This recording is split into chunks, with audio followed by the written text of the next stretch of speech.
정책 지식 포럼 1123회입니다. 우리 포럼에 뭐 한 분 한 분 귀하지 않은 분 없고 또 전문가가 아닌 분 없었는데 오늘은 또 더욱이 특별한 분을 모셨습니다. 그동안에 우리 안보 전략, 특히 해양 안보 관련해서 많은 얘기는 있었지만 실제 현장에서 정책을 만들어내고 또 그 전에 실제 바다에서 영토 수호에 복무하셨던 분을 어렵게 모셨습니다. 그래서 일단 소개하기 전에 박수 부탁드립니다. 예, 안녕하십니까. 방금 최창영 교수님께서 너무 잘 소개를 해주셨는데요. 저는 현재 한국국방연구원에서 근무하고 있는 유지훈 대외협력실장이라고 합니다. 이렇게 소중한 자리에 중요한 주제를 가지고서 개최하는 행사에 초청해 주셔서 굉장히 감사드리고요. 짧은 시간이나마 조금 더 유의미한 어떤 정책적 함의를 좀 시사하고 알아갈 수 있는 시간이 되기를 좀 소망해 봅니다. 원래 오늘 대주제가 한국과 EU 간의 어떤 안보 협력이라는 주제로 처음에 발제 좀 요청을 받았습니다. 저희가 이제 안보라 그러면 범위가 굉장히 좀 광대하고 넓기 때문에 다 다룰 수는 없고요. 안보 분야 중에서도 요즘 중요성이 높아지고 있는 해양 안보를 좀 집중적으로 해서 한국과 EU 간의 해양안보 협력 방안에 대해서 간략하게 좀 의견을 개진해 드리도록 하겠습니다. 아까 교수님께서 설명하셨지만 저는 해군 장교로 27년간 좀 생활을 했습니다. 잠수함 장교로 오래 근무를 했었고요. 이 잠수함 수상함 근무를 함과 동시에 또 해군 전략 정책 발전 관련 업무를 주로 수행을 했었습니다. 주요 업무들 중에서 보면은 이제 제가 2018년도에 해군 비전 2045라는 해군의 최상위 정책 문서를 제작을 했었습니다. 이게 이제 해군이 나아가야 될 방향성 또 갖춰야 될 전력들에 대한 어떤 장기간의 중장기적인 계획안이라고 보시면 될 것 같은데요. 제가 여기서 잠깐 저기 다섯 번째 줄이죠. 보면 해군 비전 2045 제작이라는 표시가 있는데 그래서 제가 시작하기 전에 간략하게 퀴즈 한번 좀 내드리겠습니다. 여기 보면 2045가 어떤 의미일까요? 이게 연도입니다. 연도. 어떤 의미가 좀 반영돼 있을까요? 맞추시는 분한테는 나중에 추후에 끝나고 해군 기념품 하나 드리도록 하겠습니다.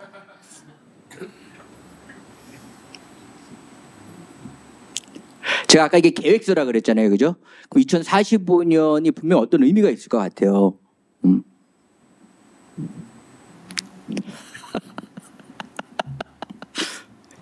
예. 이렇게 맞춘 걸로 해주겠습니다. 아주 직접적인 답은 아닌데요. 2045년이 해군 창설 100주년이 되는 해입니다. 그래서 해군 비전 2045로 했고 또 첨언으로 이건 제가 계획한 건 아니었는데 2045년이 충무공 이순신 제도 탄생 500주년이 되는 해예요. 제가 이건 계획한 건 아니었습니다만 결과적으로 마치 제가 계획된 것처럼 해서 당시 지휘부한테 굉장히 많은 칭찬을 받았던 기억이 있습니다. 예, 이제 간략하게 좀 소개를 마치고요. 좀 본격적으로 들어가 보도록 하겠습니다. 예, 먼저 인도태평양 해양안보 환경과 또 인도태평양 지역으로 관여 정책을 추진하고 있는 유럽의 관여 동인과 동향들을 좀 간략하게 말씀을 드리고요. 이러한 것들이 한국에 주는 정책적 시사점에 대해서 간략하게 좀 말씀드리도록 하겠습니다.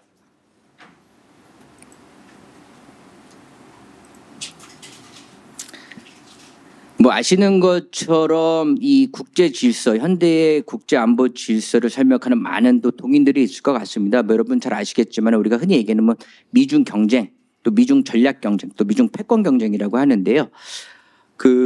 미국이 주도하는 국제 질서가 더 대서양을 중심으로 과거에는 좀 움직였다고 하면은 이제 중국의 부상으로 인해서 국제 질서의 무게 중심이 인도양과 태평양으로 이전되고 있다고 보면 될 것 같습니다.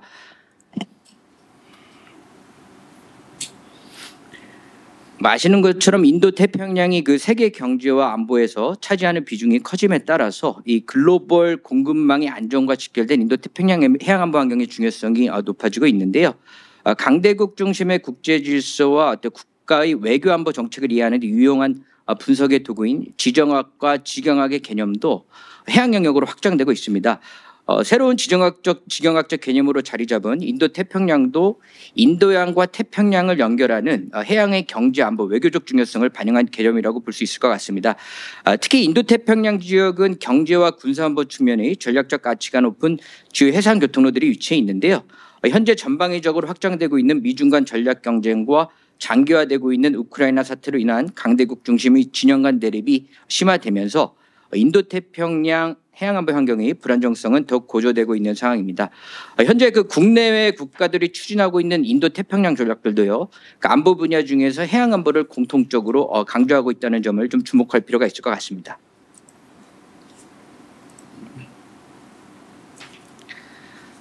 인도태평양의 지리적 범위에 대해서는요, 국가별 지역별로 차이가 있는데요.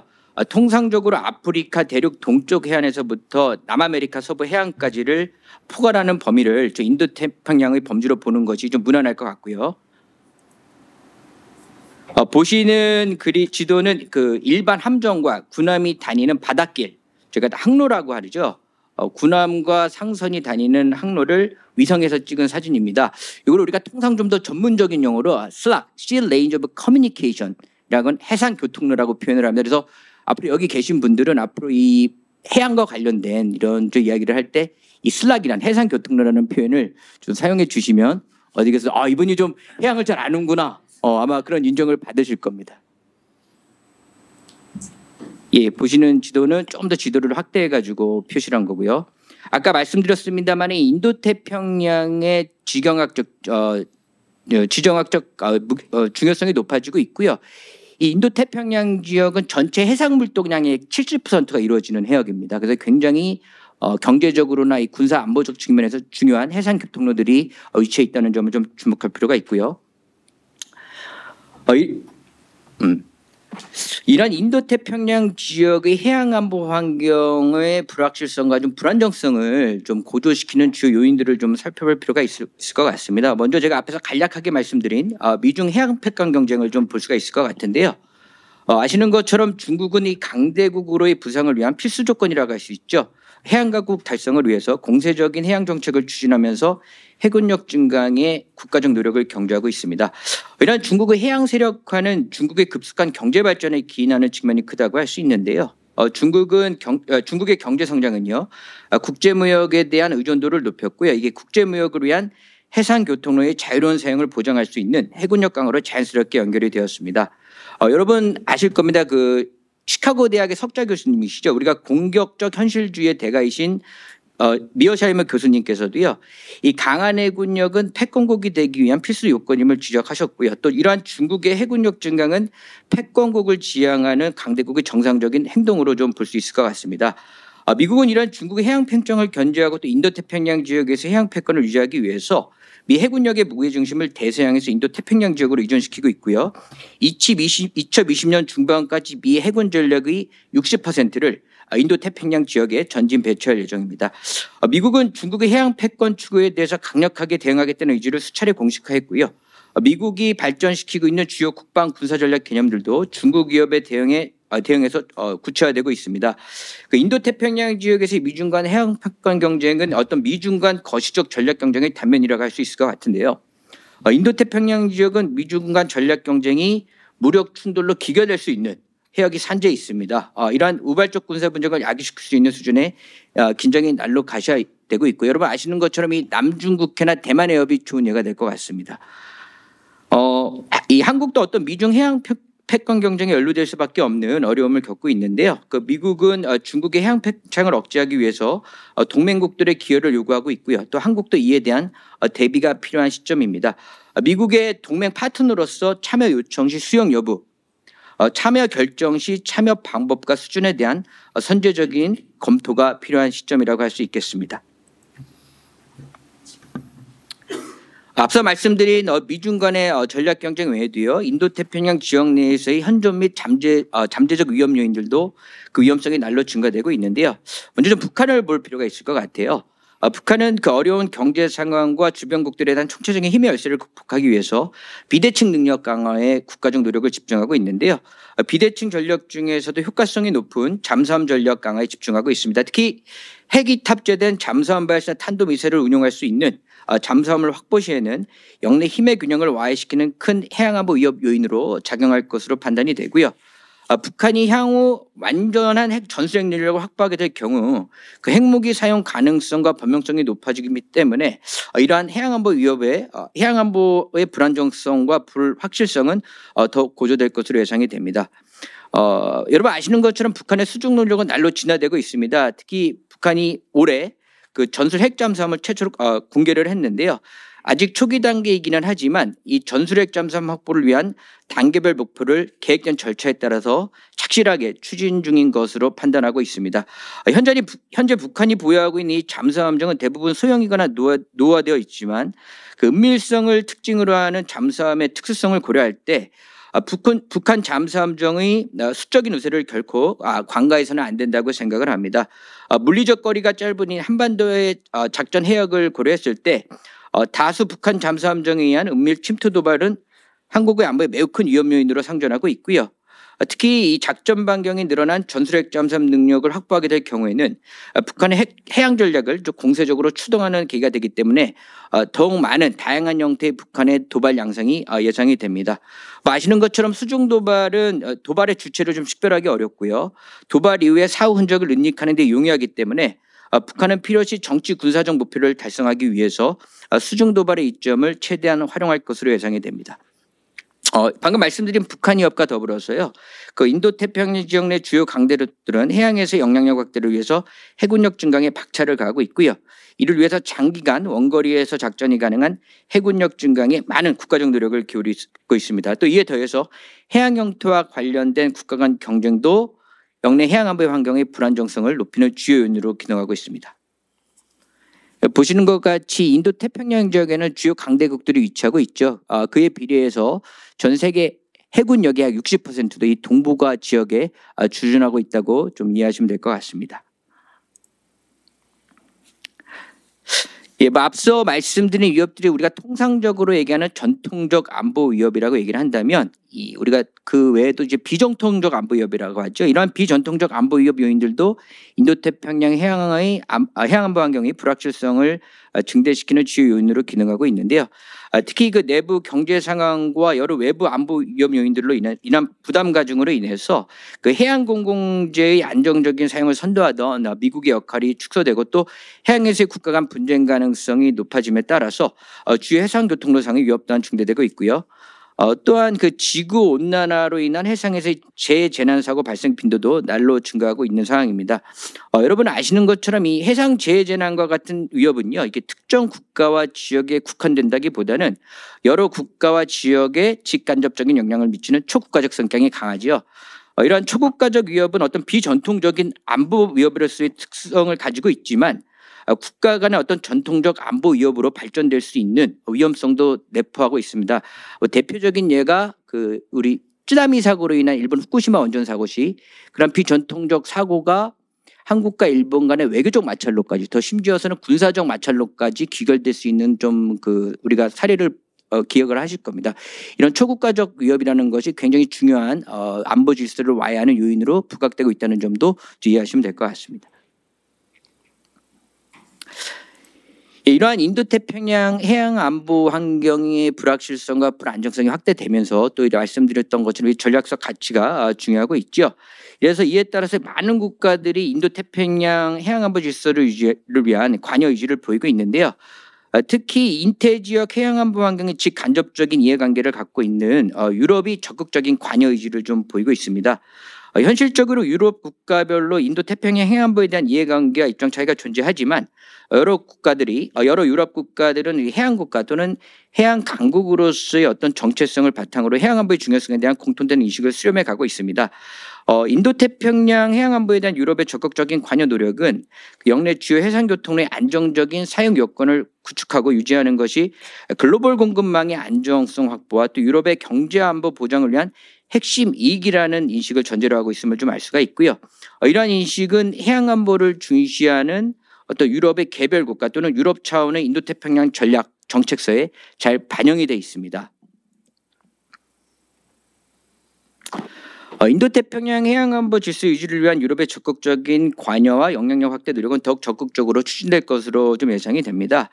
특히 미국 주도의 인태 전략과 연계한 해양안보 공조 강화 움직임을 보이고 있는데요. 이러한 미국과의 공조 강화 움직임은 그 영내 해양 질서를 제어하고 있는 중국의 영향력 확대에 대한 위협 인식과 더불어서요, 장기화되고 있는 러시아나 우크라이나 전쟁 등을 계기로 해서 유럽의 안전 보장을 위한 어떤 미국과 연대 강화 필요성을 인식한 결과라고 할 수 있을 것 같습니다. 이에 더해서 또 유사한 처지에 있는 국가들과의 협력을 강화하기 위한 정책적 노력도 더 강할 것으로 예상이 되는데요. 아직 초기 단계 수준이긴 하지만 한국을 포함한 주요 영내 국가들과의 협력 강화 노력을 기울이고 있습니다. 현재 그 유럽의 인태지역 해양안보 협력 노력은 개별 국가와 또는 그 유럽 연합 차원에서 추진되고 있는데요. 개별 국가들이 처해 있는 대내외 안보 환경, 개별 국가 간 능력의 차이 등이 존재하기 때문에 노력의 효과성과 지속성 유지를 위해서는 유럽 차원에서 이게 추진을 하되 상대적으로 강한 힘을 보유한 국가들이 주도하는 형태로 추진할 것으로 전망이 되고요. 이에 대해서 그 EU 차원의 실효적인 추진을 위해서는 어떤 미국의 인태 전략과 연계성, 또 중국 변수 등에 대한 전략적 고려가 전제될 것으로 판단이 됩니다. 인도태평양 해양안보는 앞에서도 말씀드렸습니다만 이 한국의 안보와 국익에도 직결되는 핵심 사안이기 때문에 그 영내 해양안보 질서 유지를 위한 한국의 더욱 적극적인 역할 확대가 필요하다고 생각을 하고요. 국가 경제와 국민 생활의 절대적인 부분을 해양에 의존하고 있는 한국은 해양 주권과 해양에서의 핵심 이익수를 위한 노력을 경주할 필요가 있습니다. 다만 이 과정에서 한국이 처해 있는 대내외 안보 환경을 고려한 전략적인 접근이 필요하다고 생각을 하는데요. 미중 전략 경쟁 등으로 인해서 그 자유로운 해상 교통로 사용이 제약될 시 막대한 경제적 손실과 함께 해양과 연계한 국익 창출에 큰 피해가 발생될 것으로 예상이 됩니다. 제가 약 8년 전에 이 우리 주요 해상 교통로가 차단됐을 때 있게 되는 경제 피해를 계산해 본 적이 있습니다. 이게 5년 전이라서 정확한 수치는 아닌데요. 그때 1일 차단을 하니까 약 경제적 손실이요, 약 7천억. 아마 지금 다시 계산을 하면 1조가 넘어갈 거고요. 그러니까 2주가 차단될 경우에는 우리 기반 산업이 마비가 돼버립니다. 그러니까 국가가 지탱이 안 되는 거예요. 그만큼 우리 해양 안보 또 해상 교통로의 사용은 우리의 국가 안보와 또 국가 경제 직결된다는 좀 핵심 사안이라는 것을 좀 이해해 주실 필요가 있을 것 같고요. 이러한 또 이에 더해서 또 한국은 이러한 또 사회적 이해관계가 걸린 해양안보 질서를 유지를 위해서요, 적극적인 역할 확대가 좀 필요하다고 생각을 하고, 이를 위해서는 어째 국제법과 규범을 준수하면서 그 해양안보 질서 유지를 위한 국제사회 노력에 좀 주도적으로 참여할 필요가 있습니다. 이와 더불어서 그 영내외 국가들과의 협력 강화를 통해서 다자 외교 기반을 구축함으로써 또 역할 확대를 위한 유리한 여건을 조성하고요, 또 국익 제고를 위한 전략적 공간을 확장해 나갈 필요가 있다고 생각을 합니다. 특히 우리는 미국의 동맹국이지 않습니까? 그래서 그 미중 전략 경쟁에 연루될 수밖에 없는 중세국의 입장에서 좀 국익과 연계한 행동의 유연성을 보장할 수 있는 수단으로서의 여러한 다자주의적인 접근이 굉장히 중요하다고 생각을 합니다. 이러한 다자 외교 기반 구축의 노력으로요, 아까 말씀드린 것처럼 그 인도태평양 해양안보 질서 유지에 참여하고자 하는 국가들과의 어떤 협력 방안을 더욱 정교하게 모색해야 할 필요가 있고요. 특히 우리가 그 유사 입장 국가 간에는 상호 연대와 협력의 가능성이 높아질 뿐만이 아니라 이 공동의 가치와 목표 추구가 수월하다는 점을 좀 고려해서요, 적극적인 관여 의지를 보이고 있는 유럽 국가들과의 협력을 좀 강화할 필요가 있다고 생각을 합니다. 이러한 유럽 국가와의 실효적인 협력을 위해서는요, 인태지역 해양안보에 대한 유럽 국가별 해양안보 인식 수준과 능력을 차이를 고려해서 이 맞춤형 협력 분야를 좀 확대하고요, 한국이 처해 있는 주변 정세 등을 좀 종합적으로 고려해서 이 협력의 범위와 수준 설정에 대한 좀 검토가 필요하다고 생각을 합니다. 이에 더해서 그 해양안보 협력의 시너지 효과를 발휘하기 위해서는요, 한국 안보의 핵심 축인 한미 동맹의 해양안보 협력 노력과 연계성도 저희가 좀 정책적으로 고려할 필요가 있다고 생각을 합니다. 현재 한국과 유럽 간 해양안보 협력은 굉장히 미흡한 수준입니다. 특히 이제 우리가 해군 측면에서 보면 한국 해군은 현재 그 유럽 연합의 해양안보 작전에 좀 부분적으로 참가하고 있는데요. 제가 이제 2017년 2월 이후 유럽 연합의 대해적 작전인 아틀란타 작전에 우리 한국이 공식적으로 참가하고 있습니다. 하지만 이게 굉장히 중요한 작전이기는 하지만 유럽은 더 많은 분야에서의 한국과의 해양안보 협력을 요구하고 있습니다만은, 여러분 아시는 것처럼 아직까지 우리나라는 주변 4강에 대한 어떤 외교안보 전략에 초점을 맞추다 보니까 그 외에 3국, 유럽과 같은 국가들과의 협력의 중요성에 대한 인식이 많이 저조한 편이거든요. 그래서 이러한 부분들에 대해서 우리가 지금부터 특히 그 트럼프 위기가 들어서고 어떤 미중 간의 전략 경쟁이 전방위로 전 영역으로 심화되고 있는 그런 상황 속에서 한국의 어떤 국익 제고를 위한 하나의 좀 완충 구역으로서의 어떤 협력 강화 필요성이 굉장히 중요한 시점이라고 생각이 들고요.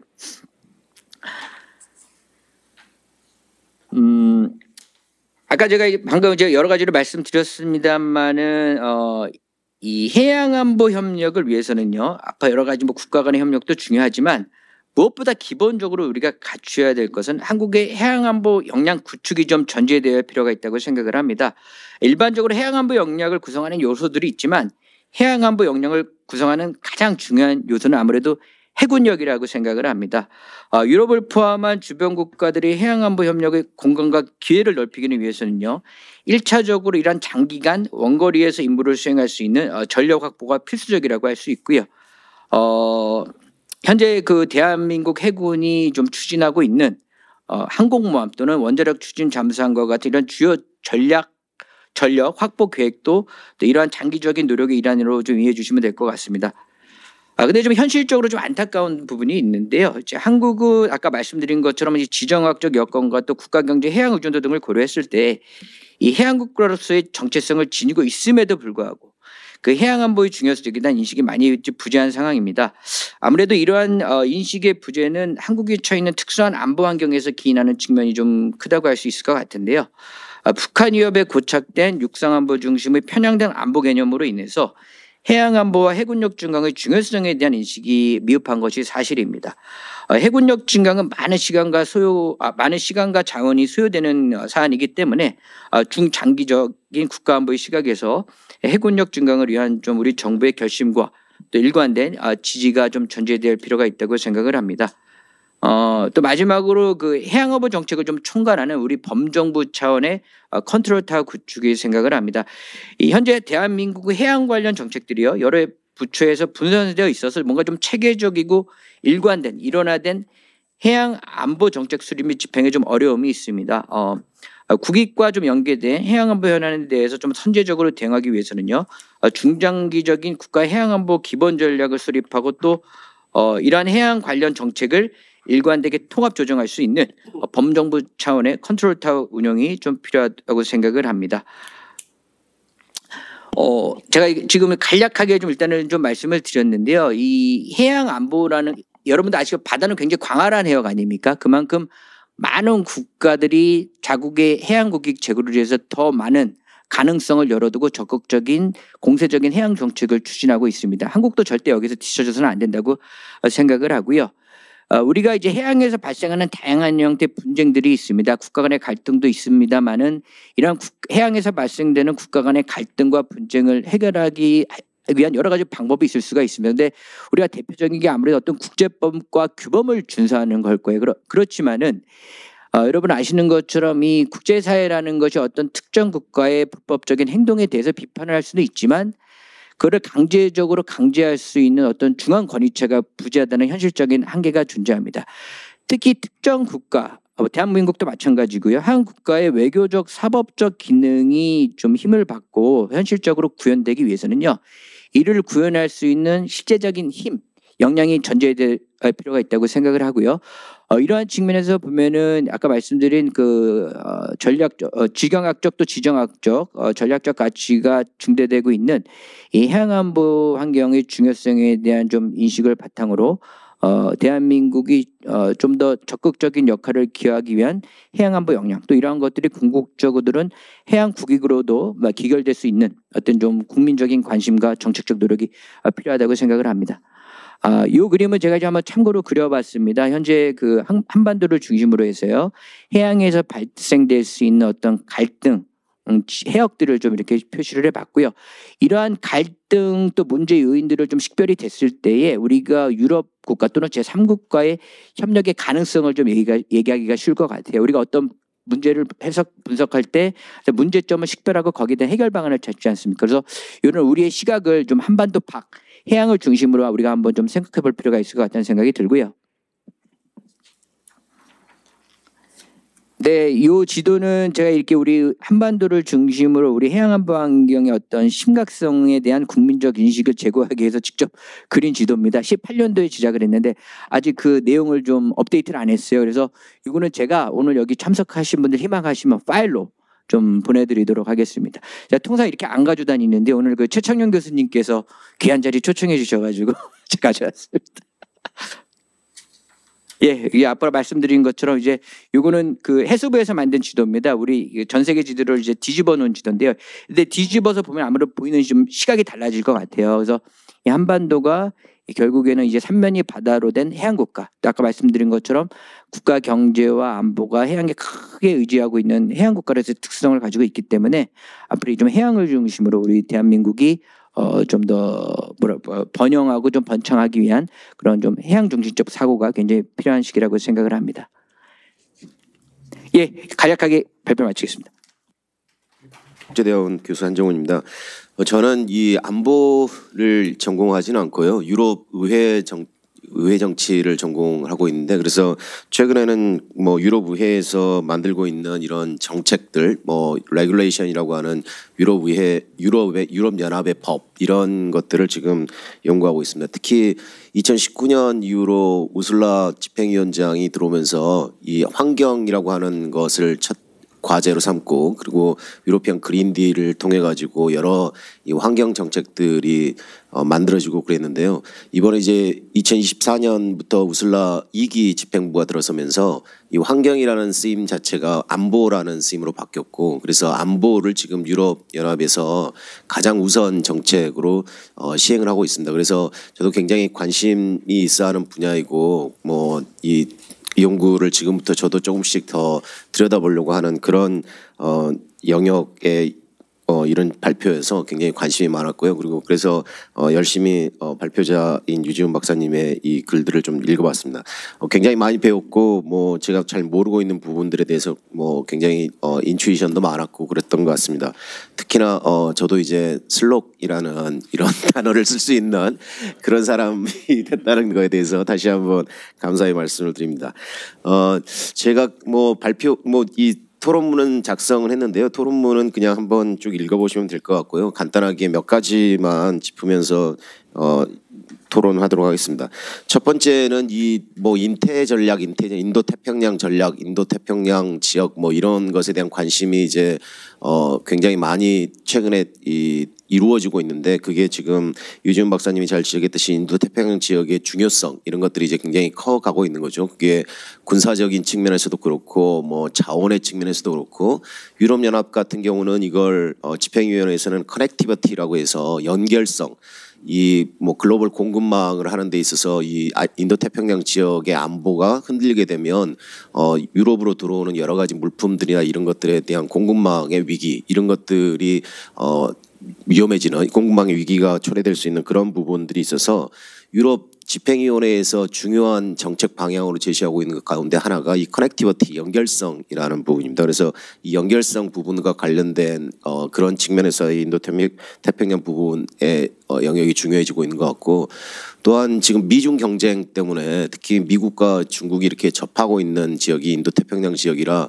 여기서 이제 뭐 군사력의 충돌 뭐 이렇게 일어나면 굉장히 큰 전 세계적인 위기가 되기 때문에 이 인도 태평양 지역에 대한 관심이 점차적으로 커지는 것 같고요. 그래서 유럽 학자들도 이 인태 지역에 대한 논의를 굉장히 활발하게 지금 진행을 하고 있는 상태고 그리고 2021년부터 유럽연합 이 각국과 유럽연합 수준에서 유럽연합 회원국과 유럽연합 수준에서 인도 태평양 전략을 이제 발표하기 시작합니다. 그래서 뭐 프랑스, 독일 오늘 유지훈 박사님이 발표하신 프랑스, 독일, 네덜란드, 영국 같은 나라들은 개별 회원국 수준에서 영국은 지금 이제 회원국은 아니지만 각 국가 수준에서 인태 전략을 2021년에 발표하게 되고요. 그다음에 유럽연합도 2021년에 유럽연합 수준에서의 인태 전략을 발표합니다. 그래서 유럽에 대해서 저희들이 인태 전략이나 이런 인도 태평양에 대해서 이야기를 하려고 하면 유럽 각국의 어프로치 접근법도 좀 알아야 될 것 같고 그다음에 유럽연합 수준에서의 접근법도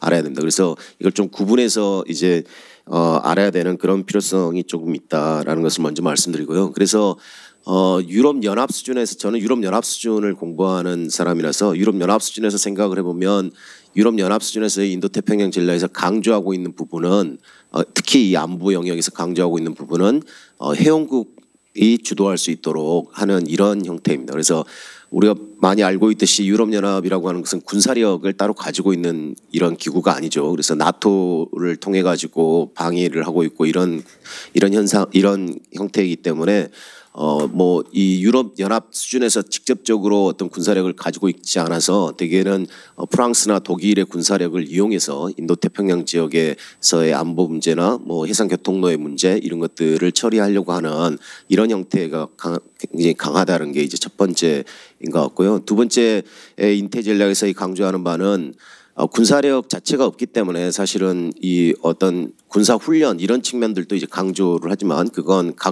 각국의 프랑스의 군대를 뭐 해군을 이용하는 방법 이런 것들을 통해 가지고 이루어지고 있는 군사력도 강조를 하지만 실제는 오히려 더 강조하고 있는 분야는 사이버 안보 또는 정보 공유 이런 측면입니다. 그래서 해상 뭐 통신망에 대한 통신망을 이렇게 보호하는 측면, 그 다음에 같이 이 회원국끼리 인태 전략에 같이 묶여 있는 파트너 국가들 간에 이 군사 정보를 교환하고 뭐 군사 활동 상황들을 공유하고자 하는 그래서 이게 약간은 미국하고 한국하고의 뭐 해양 안보를 위한 이런 협력 관계하고는 좀 다른 측면인 거죠. 그러니까 유럽은 직접적으로 우리가 군대하고 군사력끼리 어떤 협력을 하는 것도 중요하지만 그 부분은 상당히 회원국 수준의 군사력에 의존하기 때문에 제한적이고 오히려 유럽 연합 수준에서는 이런 정보 공유나 사이버 안보나 해양 사이버 안보나 이런 부분에 대한 강조가 훨씬 더 큰 그런 부분이 있다. 그래서 유럽의 인태 전략을 생각할 때는 그런 미국과 약간 비교되는 측면 이 부분을 조금 고려해야 되지 않을까라는 생각이 들고요. 이 부분을 이제 고려해야 그래야지 이제 우리가 어떤 측면에서 유럽 연합과 실제 해양 안보에 관련해 가지고 뭐 이 협력 관계를 구축할 수 있느냐. 아까 유지훈 박사님이 말씀하셨듯이 아틀란타 같은 이런 이 유럽 연합 회원국 중심의 어떤 군대와하고 같이 합동 훈련을 하는 것도 굉장히 중요하지만 그 다른 영역들 아까 말했던 사이버 안보나 해양 사이버 안보 같은 이런 영역들에서의 협력 관계를 구축해야 하기 때문에 그러면 이런 영역의 협력 관계를 구축하려고 하면 그 대상이 누구냐라고 하는 거죠. 유럽 연합과 우리가 그런 해양 안보, 해양 사이버 안보와 관련된 이 협력 관계를 구축하려면 어디로 가야 되느냐? 뭐 유럽 연합의 집행위원회를 찾아가면 되는 건가? 아니면 뭐 강요이사회를 찾아가면 되는 건가? 아니면 그냥 뭐 프랑스를 가가지고 프랑스 사람들하고 협력을 해야 되는 건가? 이런 측면들이 조금 구체적으로 제시가 돼야 되는 부분이지 않겠는가라고 생각합니다. 그래서 지금 몇 가지 이제 이런 전제 조건 안에서 몇 가지 질문을 이제 유진 박사님한테 드리자면 첫 번째가 지금 해양 안보를 유럽 연합과 한국과의 협력 관계를 구축하는 것이 향후 이제 미국 이외에 또 다른 파트너를 만드는 이런 계기라고 생각한다면 이 유럽연합과의 협력 관계를 구체적으로 어떤 대상과 어떤 식으로 하는 것이 전략적으로 한국에 필요한 것이냐. 예를 들어서 프랑스가 굉장히 지금 인태 이 지역에 해군력을 증파하고 있고 군사력도 상당히 증가시키고 있는 그런 회원국 가운데 하나이기 때문에 프랑스와 회원국 수준에서의 관계를 증가시키는 것이 좋은 것인가 아니면 EU와 EU 레벨에서의 어떤 관계를 구축해야 되는가 그러면 그 EU 레벨에서 관계를 구축한다면 그게 나토하고 관계된 것인가 아니면 나토하고는 상관이 없는 문제인가 나토하고 관련이 있다면 그러면 이게 미국과 관련된 문제이기 때문에 미국과의 어떤 협력 관계 플러스 나토를 통한 지금 전통적인 어떤 미국과의 협력 관계 이외의 어떤 또 다른 안보를 위한 해양 협력 관계를 구축하기 위한 그런 분야가 있는 것인가 이 부분에 대해서 조금 더 한번 이 이야기를 좀 더 해주시면 좋을 것 같다는 생각이고요. 두 번째로는 지금 이 인태 전략과 관련된 부분에서 지금 최근에 헤그세스 국방장관이 일본을 방문하고 인태 전략 때문에 방문하고 한국은 건너뛰었거든요. 그래서 한국은 방문하지 않고 그냥 필리핀과 일본만 방문하면서 한국에 대해서는 한국이 이 미국 인태 전략에 관련된 부분에서 적극적으로 뭔가 지원을 해야 된다라고 하는 이런 요청을 했는데 그게 뭐 미군 함정 같은 것들을 한국에서 보수할 수 있느냐, 그다음에 그 보수할 때에 그 함정들이 와가지고 한국에 정박을 하고 그다음에 보수하는 이런 것들이 가능할 것인가라고 하는 그런 이제 질문들을 제기했는데, 그런 미국이 그런 실질적인 군사적인 협력 관계를 요청을 하고 있고, 그런 상태에서 한국이 유럽연합과 이 군사적인 협력 관계, 해양 안보에 관련 협력 관계를 증가시킨다라고 하는 것이 현재의 유럽과 미국 사이의 관계를 생각하면, 트럼프 정부 하에서의 관계를 생각하면 이게 지금 시점에서 상당히 전략적으로 적절한 조치인가, 아니면은 오히려 지금은 조금 미국과의 협력 관계를 좀 강화하고 좀 유럽과의 협력 관계는 조금 더 뒤로 미루는 이런 어떤 그런 조치를 취해야 될 것인가에 대한 한번 논의를 좀 더 해주시면, 그러면 굉장히 흥미로운 이 결과를 알 수 있을 것 같습니다. 이상입니다. 감사합니다. 안녕하십니까. 저 국방연구원 카이다 노인규 선임연구원입니다. 이제 카이다에서 이제 유럽을 포함한 이제 전략 지역을 중심으로 이제 국제 안보를 연구하고 있고요. 먼저 이제 오랜 역사와 전통을 자랑하는 이제 정책 지식 포럼에서 이게 토론 패널 참여할 수 있게 되어서 사실 정말 이제 감사드리고, 또는 이제 그 두 분의 이제 말씀을 중심으로 제가 좀 첨언하는 형태로 이제 그 좀 토론을 이렇게 진행을 하겠습니다. 그리고 유지훈 실장님, 이제 한정원 교수님 두 분의 이제 진단과 제언에 대해서 대체로 이렇게 전적으로 이제 공감하는 편이고요. 이제 먼저 말씀을 드리면, 이제 최근 들어서 이제 분쟁과 갈등이 이제 심화되고 있고, 이로 인해 해양 안보 환경이 이제 좀 많이 악화된 상황이라 말씀드릴 수 있겠습니다. 이제 대표적 유지현 실장님 이제 발제문에서 세 군데 이제 말씀하셨는데, 이제 첫 번째는 이제 말라카협, 두 번째는 이제 호르무즈, 세 번째는 이제 홍해 말씀하셨는데, 이제 대표적으로 이게 최근 한 3년간 이제 굉장히 이제 해양 안보 환경이 악화된 곳 중 하나가 이제 홍해라고 말씀드릴 수 있겠는데요. 2023년 10월에 이제 잘 아시다시피 이제 이스라엘과 하마스 간의 전쟁이 발발했고, 이제 그로 인해서 사실 이제 후티 반군의 공세가 이제 이어졌고, 또 이제 후티 반군의 공세를 참다 못해 이제 사실 이게 미국을 위한 서방이 이제 군사적으로 개입해서 사실 이게 지금 또 이제 이스라엘 하마스 이제 휴전이 이제 성사된 이제 25년 1월까지 사실 이게 좀 15개월간 이제 사실 홍해 굉장히 이제 좀 불안한 상황을 보였었는데, 지금 이제 그 에크레드에서 이제 종합한 이제 좀 이제 이제 통계를 잠깐 말씀을 드리면, 이게 사실 지난 15개월 동안 이제 386건의 이제 공격이 있었고, 그중 이제 90건의 이제 공격이 이제 홍해를 지나는 국제 상선에 대한 공격이었습니다. 이로 인해서 유럽과 아시아를 잇는 해상 기업이 적지 않은 타격을 입었었고, 그 피해액이 무려 이제 450억 달러. 사실 조금 여기 이게 45조라고 했는데, 사실 그 피해액이 한 55조에서 60조, 이게 지금 더 넘겠죠. 이제 이제 이런 상황이 됐습니다. 그래서 이제 사실 적지 않은 나라들이 이제 사실 경제적 손실을 봤다, 이렇게 말씀을 드리고, 이제 덧붙여서 이제 트럼프 이게 이제 출범을 했는데, 이제 트럼프 대통령께서 우리 잘 아시다시피 그 이란에 대한 픽세이션을 가지고 있습니다. 그래서 지금 이제 미국 이란 관계가 사실 더 지금보다 크게 악화될 경우 이제 호르무즈 해협 역시 사실 안전을 보장하기 좀 어렵다는 상황. 그래서 이제 해양 안보를 둘러싼 이제 전략 환경은 이제 굉장히 좀 이제 아마 나아지기는 쉽지 않을 거라 이렇게 말씀을 좀 드리고요. 두 번째는 이제 이제 강대국 전략 경쟁 이제 말씀을 하셨는데, 아마 이 부분에 대해서는 이제 상당히 좀 어떻게 보면 거의 이제 10년 넘게 이제 지속된 상황이라 이제 어떻게 보면 거의 픽스처 이렇게 되지 않나 싶습니다. 그래서 이제 10여 년 넘게 이제 미국, 중국, 러시아 이제 3국이 동아시아 해양 곳곳에서 이제 공세적인 행보를 이어가며 이제 서로를 견제하고 있는데, 이게 문제는 이제 동중국해나 남중국해뿐만 아니라 사실 이제 우리 인근에 이제 바다로 할 수 있는 그 서해나 동해 역시 이들의 이제 전략 경쟁, 이제 어떻게 보면 서로 힘겨루게 해서 자유롭지 못하다, 이렇게 말씀을 드릴 수 있겠고, 대표적으로 2019년부터 이제 중국과 러시아는 이제 그 합동 항공 전략 순찰의 이름으로 그 이제 연합 항공 훈련을 이렇게 진행하고 있는데, 그러니까 저희가 이렇게 뉴스에서 많이 접할 겁니다. 중국과 러시아의 이제 군용기가 카디지를 침범했다. 이제 그게 이제 이 훈련 과정에서 이제 발생하는 건데, 이로 인해서 사실 이제 우리 카디지, 그러니까 어떻게 보면 이제 해양 주권이 어떻게 보면 좀 침범당하는 이제 그런 문제가 이제 발생을 하고 있고, 또 이게 덧붙여서 또 중국과 러시아가 이게 적극적으로 하는 이제 해상 훈련 중 하나가 이게 해상 연합이라고 있습니다. 그 훈련이 대부분 실시하는 지역이 이게 동해 아니면 서해라서 사실 이제 강대국 간의 전략 경쟁이 우리 인근 바다, 그러니까 연해 이게 사실 그 이제 가까이 있다. 사실 우리 생각보다 가까이 있다는 점을 말씀을 드리고, 그다음 이제 지금 해양 안보 환경 이제 사실 좀 이게 변화, 이제 이 부분에 있어서도 사실 이제 해군력 소요가 이제 늘어날 부분이 있는데,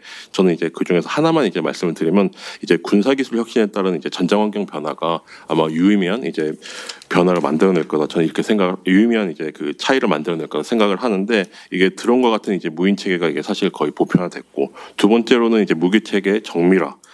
이게 장거리화가 이제 사실은 계속 이제 이어지면서 경쟁적 군비 장강, 그리고 이제 선제적 공세적인 이제 군사력 운영 독트린이 거의 확산되는 이제 상황입니다. 그래서 사실 먼저 어떻게 보면 선제적 어떻게 보면 대응에 나서는 이제 그게 어떻게 보면 하나의 놈이 되는데, 어떻게 보면 이 부분이 이제 해양 안보를 비롯해서 전체적인 이제 글로벌 이제 안보 환경을 악화시키는 요인이 되고 있다는 점을 말씀을 드리겠습니다. 그래서 이제 이 세 가지 이제 그 유지현 실장님의 발제문, 그리고 이제 그 이제 약간 이 부분은 약간 이제 한정훈 교수님이 이제 약간 토론문에 이게 좀 약간 첨언이 될 것 같은데, 이제 저는 이제 유럽의 인태 전략과 그리고 이제 유럽과 아태 지역 간의 이제 안보 협력에 대해서 이제 간단히 좀 말씀을 드리겠습니다. 그 유럽의 이제 반이민 기류, 그리고 이제 이스라엘 하마스 전쟁에서 보여준 다전쟁 시대에 유럽이 얼마나 이 부분에 대해서 충실했는지는 조금 논외로, 그러니까 어떻게 보면 다른 이제 문제라고 생각을 하지만, 어쨌든 유럽은 이게 트럼프의 미국과 달리 이 자유주의적 국제주의에 입각한 대외 전략을 여전히 추구를 하고 있습니다. 이게 아마 유럽 분들 만나서 아니면 유럽 정책 결정자들의 이제 얘기를 들어보면 그 부분은 확실하게 확인할 수 있는데요. 그래서 이제 그 연장선상에서 한국을 비롯한 이제 아태 민주주의 국가들과 협력을 지금 이제 추구하고 있고, 유럽의 인태 전략에서도 이게 잘 묻어난다고 생각을 합니다. 다만 이제 아까 한 교수님께서 이제 말씀을 좀 좋은 말씀 주셨는데, 그 유럽 연합을 비롯해서 유럽 국가들의 인태 전략이 22년 전에 대부분 발표가 됐기 때문에, 아마 제가 알기로는 독일만 지금 23년에 발표가 됐고, 지금 그 전에 발표가 됐기 때문에 사실 이게 정책이나 전략에 이제 업데이트가 필요한 시점이 되지 않았나, 이제 그렇게 생각을 합니다. 그리고 이제 22년부터, 다만 이제 아마 그 추이, 아마 그 동향은 바뀌지 않을 거라 생각이 드는데요. 22년부터 이제 이제 우리 그러니까 우리 대통령께서 이제 계속 이제 나토 정상회의에 참석을 하셨었습니다. 그래서 이제 나토 AP4 협력이 이제 제도화에 이르는 단계에 이르렀는데, 이제 23년에 들어서는 대테러나 신흥기술 이제 분야 등을 중심으로 11개 분야 중심으로 해서 맞춤형 이제 파트너십 지금 이제 구축이 되어 있고, 24년에 들어서는 4개 분야, 우크라이나 지원, 인공지능, 사이버 안보, 허위 정보 대응 등 이제 이게 4개 분야를 중심으로 이렇게 중점 협력 사업을 이렇게 진행을 하고 있습니다. 그래서 이제 유관 부처에서 사실 이제 나토 아니면 EU 측과 이렇게 적극적인, 그러니까 나름의 이제 의미 있는 협력을 진행하고 있다, 이렇게 말씀을 좀 드릴 수 있겠고, 다만 이제 유럽의 인태 관여는 확대가 됐지만 이 두 가지 정도는 제가 좀 생각을 해야 하지 않나 싶은데, 첫 번째는 이 러시아 우크라이나 전쟁 과정에서 이 군사력 차원에서 여러 한계나 제약을 보여준 이게 유럽이 실질적으로 이게 동아시아 해외 안보에 얼마만큼 기여를 할 수 있을지, 그러니까 의미 있는 차이를 만들어낼 수 있을지 한번 생각해 볼 부분이 아닌가 싶습니다.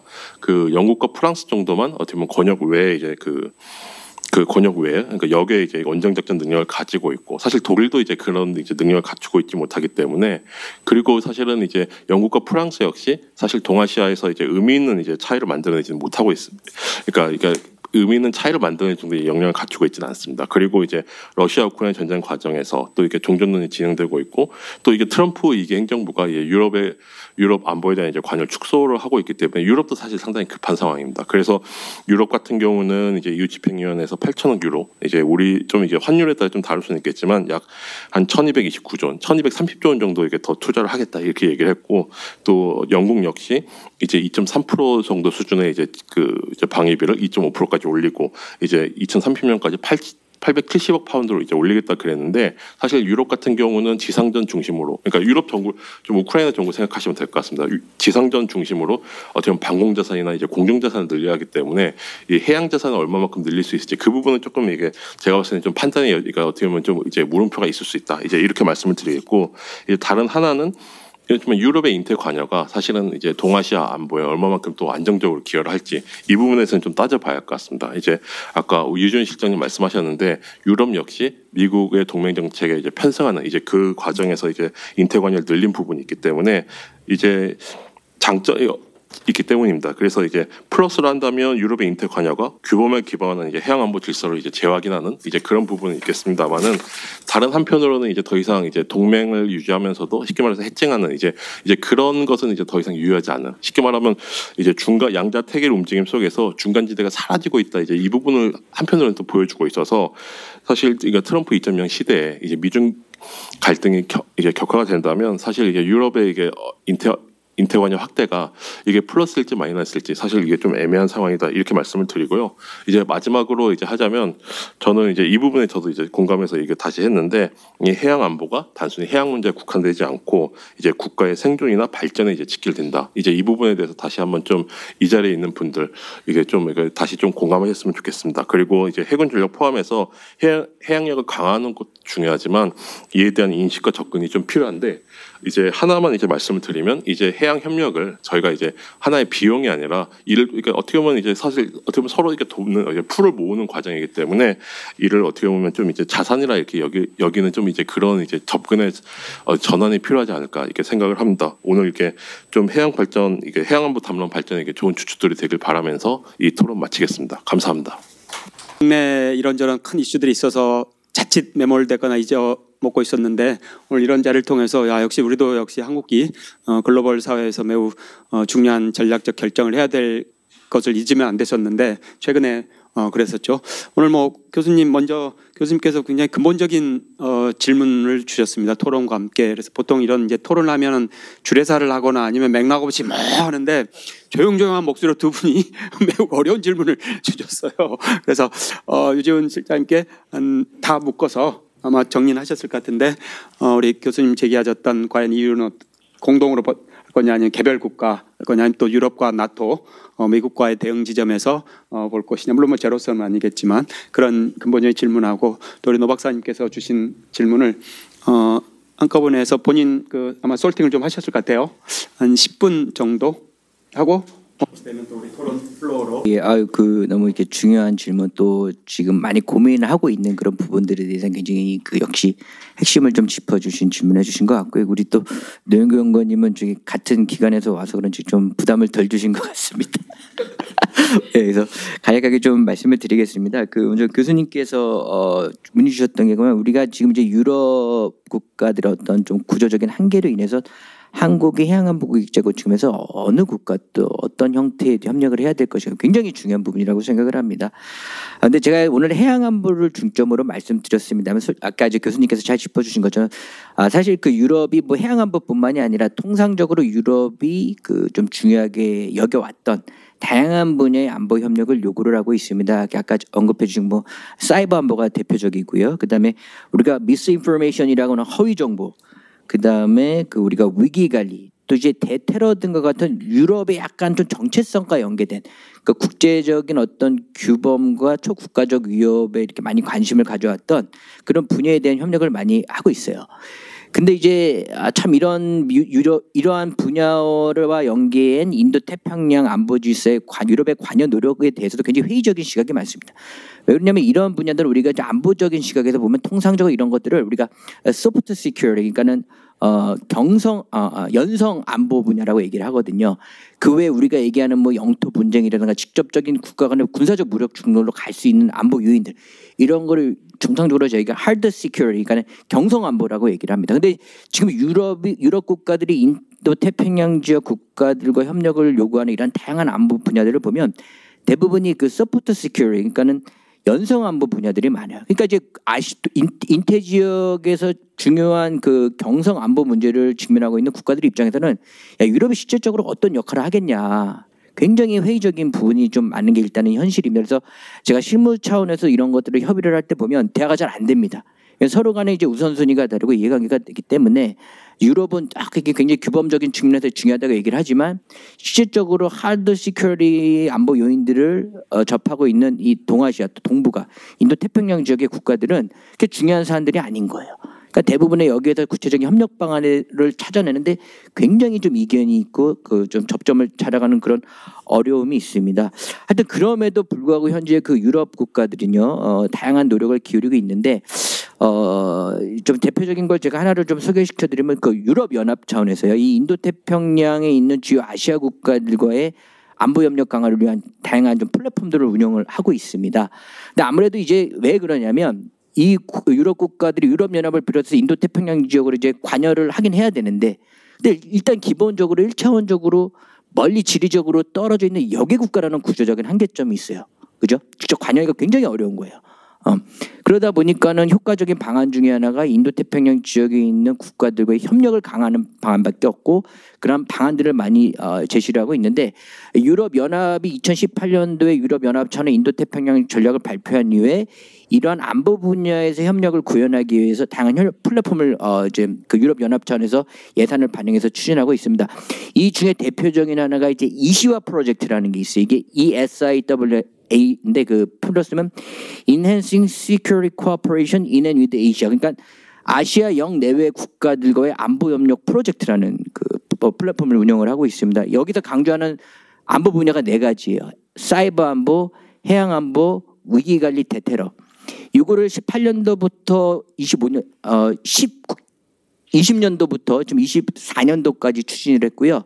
여기 이제 한 300억 정도의 예산을 투자를 한 걸로 제가 알고 있어요. 제가 이거를 한국 카운터파트로서 계속 좀 일을 해왔거든요. 근데 나름의 이게 성과가 있다고 판단하니까는 유럽연합에서 작년 12월에 그 에시아 프로젝트 2 프로젝트를 추진했습니다. 근데 여기서 또 추진을 했는데 아까 말씀드린 4개 안보 분야에 더해서 이제 요즘에 우주 안보 굉장히 많이 중요하다고 얘기를 하잖아요. 우주 안보를 또 포함을 시켰어요. 그다음에 파트너 아시아 국가들을 또 확장을 시켰습니다. 그런데 이게 또 그럼에도 보고 돌이켜 보면 막상 이 인도태평양 지역 국가들이 강조하는 하드 시큐리티에 대한 얘기는 없어요. 굉장히 아직까지 좀 구조적인 한계가 있는 거죠. 그럼에도 불구하고 어쨌든 간에 유럽연합에서는 다양한 노력을 기울이고 있는데 아까 말씀드린 뭐 사이버 안보라든가 그 뭐 무슨 위기 관리 뭐 이런 대테러 같은 거는 좀 개념적으로는 참 공감이 되는데 실질적으로 뭐 어떤 역할을 해야 되는지에 대한 아직까지 좀 구체적인 대화가 없는 거예요. 왜냐하면 한국의 입장에서 예를 들어 보면 한국은 일단 북한이라는 주적이 있지 않습니까? 그 북한으로부터 오는 사이버 위협. 그럼 과연 유럽 국가들이 한국이 직면하고 있는 북한으로부터 사이버 위협에 대한 이 위협 인식, 유럽 국가들한테 얼마나 큰 위협이 되는지에 대한 그런 부분도 아직까지 공감이 형성된 게 없다는 거예요. 이런 현실적인 부분이 있고요. 그럼에도 이런 안보 분야 중에서 그나마 좀 유럽연합이 인태 전략을 발표하고 인태적으로 관여하겠다는 의지를 천명했기 때문에 뭔가 좀 결과적으로는 뭘 보여줘야 되잖아요. 자기들의 그 노력을 정당화시키려면. 그나마 좀 효과적인 게 이제 자국의 해군력을 인도태평양 지역으로 정기적으로 보내는 거예요. 근데 아까 잘 여러분이 지적해 주셨습니다마는 유럽 국가들을 얘기하지만 실질적으로 유럽연합, 나토도 마찬가지고 이 유럽연합체를 이끌어가는 주요 국가는 결국에는 프랑스, 독일과 같은 좀 상대적으로 강한 힘을 가지고 있는 국가들이 주도를 하고 있어요. 모든 정책들을. 그럼 아까 말씀드린 해양안보 측면에서도 보면은 그 지금 프랑스라든가 독일, 네덜란드, 튀르키예, 뭐 영국은 유럽연합은 아니지만 이런 국가들이 한 2년 전부터 이제 정례적으로 해군 함정을 인도태평양 지역으로 정규 배치를 하기 시작했습니다. 독일 같은 경우는 2척의 함정을 6개월 단위로 정례적으로 보내고 있어요. 그런데 이 여객 국가로서의 한계성이 있기 때문에 또 해군력의 차이도 있고요. 이런 것들을 정말 유의미한 인태지역 해양안보 질서에 기여할 수 있을 정도의 수준은 턱없이 부족한 거예요. 특히 인태지역에 있는 국가들의 입장에 봤을 때는 아마 이런 좀 한계점이 있다.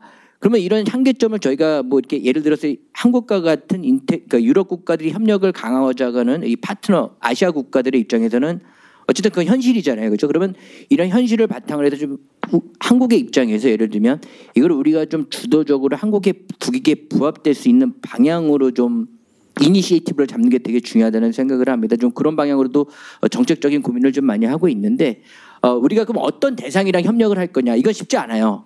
한국이 그만큼 강대국도 아니에요. 우리가 그렇게 목소리를 낸다 그래서 유럽이나 유럽연합 차원에서 그렇게 큰 관심을 안 가질 겁니다. 그러면 우리가 할 수 있는 거는 아까 말씀드린 것처럼 어쨌든 현실적으로는 유럽 내에 상대적으로 강한 힘을 보유하고 있는 국가들, 독일이나 프랑스 이런 국가들은 한국과 굉장히 적극적인 협력을 요구하고 있어요. 실례로 작년 6월 달에 네덜란드에서 연락이 왔습니다. 네덜란드 해군 함정을 처음으로 이제 우리 한반도로 보냈는데 얘들이 이제 한반도 해양안보 질서 유지를 어떤 기여를 하고 싶은데 이제 여기 안보 환경을 모르잖아요. 그냥 거시적으로만 뭐 안보 환경에 기여하겠다 그러는데 근데 그 유럽 국가들이 함정이 왔을 때 실질적으로 이분들이 인도태평양 지역 해양안보 질서 더 나아가서는 한국의 입장에서는 한반도의 해양안보 질서에 어떤 역할을 할 수 있는지에 대한 뭐 성과가 나와야지 그게 의미가 있는 거지 않습니까? 그래서 한 번은 뭐를 했었냐면 그냥 이렇게 뜬구름 잡는 하는 소리 하지 말고 한국으로 들어와서 너희 유럽 국가들이 아직은 정확한 그 위협의 인식을 위협 수준을 인식하고 있지는 못하지만 한반도 입장에서는 한반도 주변에 예를 들어 우리는 이제 북한이라는 주협이기 때문에 한반도 인근 해역에서의 어떤 북한으로 발생할 수 있는 해상 위협 이러한 것들을 주제로 해서 세미나를 하고 공동훈련을 하자 제안을 했습니다. 그래서 그거를 실질적으로 처음으로 실시를 했어요. 그러니까 이제 그거를 계기로 해서 유럽 국가들이 이 한반도 주변 해역뿐만이 아니라 인도태평양 지역의 해양 안보라는 것이 굉장히 국가가 처해 있는 다양한 안보 위협 요인들이 있구나. 이런 것들을 우리가 인식시켜주는 계기가 됐거든요. 그러니까 무슨 말이냐면 어쨌든 지금 말씀드렸던 그 주요 유럽 국가들 독일이나 프랑스 또 네덜란드와 같이 현재 적극적인 미약하나마 제약적이나마 적극적인 관여 정책을 하고 있고 또 한국을 비롯한 아시아 국가들과의 협력을 강화하고자 하는 국가들과의 좀 적극적인 맞춤 협력을 할 필요가 있다. 그 과정에서 아직 이 유럽 국가들은 한반도 또는 인도태평양 지역의 해양 안보 환경을 잘 모르기 때문에 잘 알고 있는 한국과 같은 아시아 국가들이 좀 선도적인 역할을 하면서 협력의 가능성을 좀 발전시키고 범위를 확대시킬 필요가 있다. 좀 이러한 접근이 좀 필요하다고 생각이 들고요. 그다음에 이제 두 번째 질문을 주신 게 어떤 현재 진행되고 있는 트럼프 2기 정부 집권 이후에 어떤 미국과 유럽과의 관계가 약간 소원한 상태에서 한국이 과연 이걸 어떻게 좀 밸런스를 맞춰서 좀 협력적인 관계를 추구할 것이냐 되게 중요한 질문이라고 생각을 합니다. 물론 지금 트럼프 2기가 들어서고 나서 그 거래적 성향의 트럼프의 어떤 외교안보 규조 정책으로 인해서요 어떤 좀 일단은 단기적으로는 어떤 유럽뿐만이 아니라 모든 국가들과 굉장히 경제적으로 마찰을 맺고 있어요. 근데 우리가 또 좀 분간해서 볼 게 어떤 저는 이제 좀 안보 분야와 경제 분야를 여기서 약간 좀 구분해서 볼 필요가 있다. 무슨 말이냐면 어쨌든 이제 그러니까 트럼프뿐만이 아니라 어떤 미국의 좀 대외 경제 안보 정책 기조라는 것은 어쨌든 대중국 견제라는 큰 그 전제 하에서 좀 진행되고 있다고 생각을 합니다. 그런 맥락에서 보면은 비록 지금 어떤 경제적 차원에서 유럽과 어떤 좀 미국과의 어떤 좀 마찰의 좀 요인들이 발생을 하고 있지만 이러한 또 인도태평양 해양 안보의 안정적인 질서 유지라는 그 측면에서 본다면 어떤 한국의 입장에서는 어떤 미국과 유럽과의 그 연계선상에서 이 안보 협력을 강화하는 게 되게 중요하다고 생각을 하고요. 비록 지금은 단기적으로 어떤 미국과 유럽의 관계가 소원하지고 하지만 저는 그럼에도 불구하고 아직까지는 우리가 나토라는 미국 주도의 유럽 그 방위체가 있지 않습니까? 이거는 아직까지는 중장기적으로는 미국의 대외 안보 정책에 굉장히 중요한 기능을 하는 기구라고 생각을 하고 실질적으로 그 기능을 하고 있습니다. 이런 맥락에서 보면은 어떤 이제 한국의 입장에서는 어쨌든 한국의 안보 정책의 핵심 축인 한미 동맹의 기본 틀을 유지하되 여전히 미국의 중장기적 안보 시각에서는 중요한 유럽 국가들과의 협력은 병행될 필요가 있다고 생각하고요. 또 이러한 그 유럽과 미국과 소원해진 관계에 있어서 좀 한국이 좀 나름의 그 관계를 좀 복원시키고 강화시키는 좀 이니시에이티브를 잡을 수 있다. 예를 들면은 그겁니다. 아까 그걸 얘기하셨어요. 우리가 해양안보 협력 측면에서 현재 그 트럼프 2기 들어선 이후에 미국 해군과 한국 해군 간의 MRO 협력의 중요성이 좀 많이 부각이 되고 있습니다. 아시는 것처럼 미국은 현재 매년 그 자국의 해군 함정을 정비 유지 보수하는데 약 20조 정도의 예산이 매년 소요가 됩니다. 근데 이제는 감당이 안 되는 거예요. 그러다 보니까는 이제 동맹이나 우방국의 어떤 그 조선업이 발전된 그런 동맹 및 우방국들한테 그 역할을 좀 분담을 하고 요구를 하고 있습니다. 트럼프도 실제 그 요청을 하지 않았습니까? 한국과 지금 굉장히 좀 이런 MRO 협력에 대한 긍정적인 좀 신호가 좀 이렇게 계속 부각이 되고 있고 실질적으로 이제 현실화될 수 있는 가능성이 높은데 이러한 부분들을 어떤 한미 해군 협력뿐만이 아니라 유럽과의 협력과도 좀 연계시킬 수가 있다. 아까 제가 그걸 말씀드렸잖아요. 유럽 국가는 어쨌든 간에 나름의 인태지역 해양안보 질서 유지에 기여하기 위해서 자국의 해군 함정 등을 미약하나마 보내고 있습니다. 어쨌든 자국의 자산을 보내고 있어요. 근데 역외 국가라는 한계점이 분명히 있습니다. 그러면 그런 정례적으로 보내는 유럽의 해군 함정들이 일정 기간 작전을 하고 나면 함정이라는 것은 시간이 지나면 정비 보수를 해야 돼요. 그럼 다시 자국의 본토로 돌아가야 돼요. 우리가 그걸 전문용어로 다운타임이라고 이렇게 돌아가서 수리하는 동안에 이제 임무를 못하는 거죠. 그런 군사작전적인 좀 다운타임을 줄이게 하기 위해서 유럽이 정례적으로 보내는 그 해군 함정들을 대한민국에 있는 조선소, 해군 부대 나름의 여기를 좀 기점화시켜서 여기서 배치돼서 정비 수리도 받고 정비 수리된 배가 한반도에 더 나아가서 인태 지역에서 활동을 할 수 있는 어떤 좀 협력 기반을 구축하는 게 되게 의미가 있다. 저는 이렇게 우리가 좀 한국이 이니시티브를 잡고 이러한 협력 구조를 만들어 간다면 미국의 입장에서도 장기적으로는 전 되게 긍정적으로 볼 것 같아요. 유럽의 이러한 한반도 전개, 유럽 해군 함정의 정례적인 한반도 전개, 한국 조선사 해군 부대에서의 어떤 정례적인 배치가 결국에는 미국이 추구하고 있는 인도태평양 지역에서의 대중국 견제 전략에 있어서 나름의 좀 더 명분을 줄 수 있지 않나. 트럼프 입장에서도 저는 그거를 잘 우리가 이해를 시킨다면 군사 안보적 측면뿐만이 아니라 경제적 분야로까지 우리가 긍정적인 좀 인식을 줄 수 있지 않을까 이렇게 생각을 합니다. 예. 네, 감사합니다. 모두에 설명하셨지만 잠수함 또 전공이시거든요. 실제 탑승하셔서 혹시 궁금하신 분은 짚고 오늘도 뭐 지식 포럼 너무 좋은 기회 만들어 주신 또 교수님 선생님께 감사드리고 이상으로 마치고 또 다음 기회 때 여러분 뵙도록 하겠습니다. 감사합니다. 네.